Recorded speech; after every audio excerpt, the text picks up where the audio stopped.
नमस्कार प्रिय विद्यार्थियों। आज हम महाकवि कुलगुरु कालिदास की जो सप्त रचनाएं हैं, जिसमें 2 महाकाव्य रघुवंश और कुमार संभव तथा 3 नाटक हैं, अभिज्ञान शाकुंतलम, मालविकाग्निमित्रम और विक्रमोर्वश्यम, और 2 खंडकाव्य हैं, मेघदूत और ऋतुसंहार। इन सप्त रचनाओं में 7 रचनाओं में जो सुप्रसिद्ध और सबसे ज़्यादा विख्यात जो रचना है कालिदास की, वो है अभिज्ञान शाकुंतलम नाटक। इसे रूपक भी कहा जाता है। अभिज्ञान शाकुंतलम में कुल 7 अंक हैं तथा अभिज्ञान शाकुंतलम के नायक राजा दुष्यंत तथा नायिका शकुंतला है। अभिज्ञान शाकुंतलम का नामकरण इस प्रकार से है कि राजा दुष्यंत अपनी पहचान के रूप में शकुंतला को अंगूठी देते हैं, लेकिन दुर्वासा ऋषि के श्राप के कारण वह अंगूठी शकुंतला से खो जाती है। राजा शकुंतला को पहचान नहीं पाते और फिर राजा को जब वह अंगूठी मिलती है तो राजा शकुंतला का अभिज्ञान करते हैं, उसे स्मरण करते हैं। इस प्रकार से इस नाटक का नामकरण रखा गया है।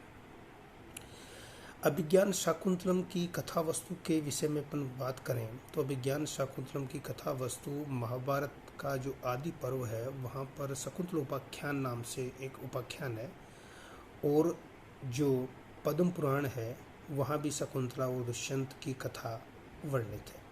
लेकिन इन दोनों के अलावा कवि कुलगुरु कालिदास ने अपने काव्य कुशलता और निपुणता को, दक्षता को दिखाते हुए अभिज्ञान शाकुंतलम नाटक में एक नवीन रोचकता उन्होंने प्रस्तुत की है। अभिज्ञान जो शाकुंतलम है, उसका जो प्रथम अंक है, उसका सार इस प्रकार से है कि राजा दुष्यंत शिकार खेलते हुए कण्व ऋषि के आश्रम में प्रवेश करते हैं एक हिरण का शिकार करने के लिए। लेकिन राजा दुष्यंत जैसे ही उस हिरण को मारने का प्रयास करते हैं तो एक जो ऋषि है आश्रम का, जिसका नाम विखानस होता है, वह वहाँ आता है और उस हिरण को मारने के लिए रोक देता है। कण्व ऋषि शकुंतला के अनिष्ट के निवारण के लिए सोमतीर्थ पर गए हुए हैं। उनकी अनुपस्थिति में राजा दुष्यंत आश्रम में प्रवेश करते हैं, आदर सम्मान सत्कार प्राप्त करते हैं। शकुंतला अपनी सखियों अनुसुईया और प्रियंवदा के साथ पेड़ पौधों की सिंचाई करती हुई राजा को दिखाई देती है। दुष्यंत उनकी ओर आकर्षित होते हैं, लेकिन मर्यादा का ध्यान रखते हुए वह अपने विकारों को रोक लेते हैं। अचानक भ्रमर बाधा के साथ दुष्यंत प्रकट हो जाते हैं और शकुंतला की रक्षा करते हैं। शकुंतला से उनको शकुंतला के जीवन वृत्त का परिचय मिलता है कि शकुंतला भी एक ब्राह्मण कन्या न होकर क्षत्रिय कन्या है। मेनका उनकी माता का नाम है और विश्वामित्र उनके पिता का नाम है। ये एक पोषित जो कण्व ऋषि हैं, ये पोषित उनके पिता हैं।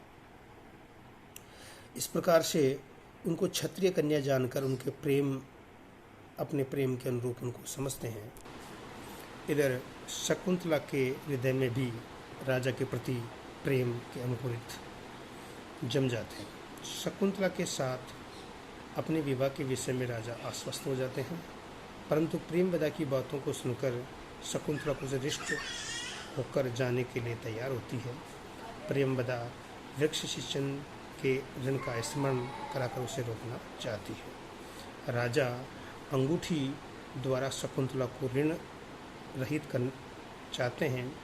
अंगूठी पर अंकित दुष्यंत के नाम को पढ़कर अनुसुईया और प्रेमवदा जब एक दूसरे की ओर देखती हैं, तब राजा अपने को दुष्यंत न समझने का निवेदन करता है।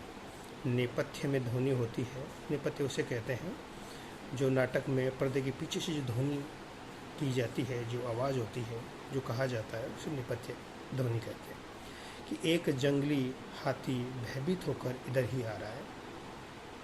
भयाक्रांत प्रेमवदा व अनुसुईया जाने को तत्पर होती हैं और शकुंतला भी पैर से कांटा निकालने के बहाने घूमकर दुष्यंत को देखते हुए अपने प्रेम की अभिव्यक्ति करके चली जाती है। शकुंतला के प्रति राजा भी खिन्न होकर पड़ाव की ओर चले जाते हैं। इस प्रकार से ये प्रथम अंक का एक सारांश है। प्रथम अंक का जो प्रारंभ होता है वो मंगलाचरण नांदी पाठ से होता है। मंगलाचरण नाटक में उसे कहते हैं कि नाटक की निर्विघ्न समाप्ति के लिए जब आशीर्वादात्मक और मंगलात्मक जो स्तुति की जाती है उसे मंगलाचरण कहते हैं। मंगलाचरण में सृग्रा छंद का प्रयोग किया गया है, जिसका लक्षण इस प्रकार है। मुनियानां त्रेण श्रीमुनियतियुता सृग्धरा कीर्तितेयम्। अब देखो अपन मंगलाचरण को पढ़ते हैं।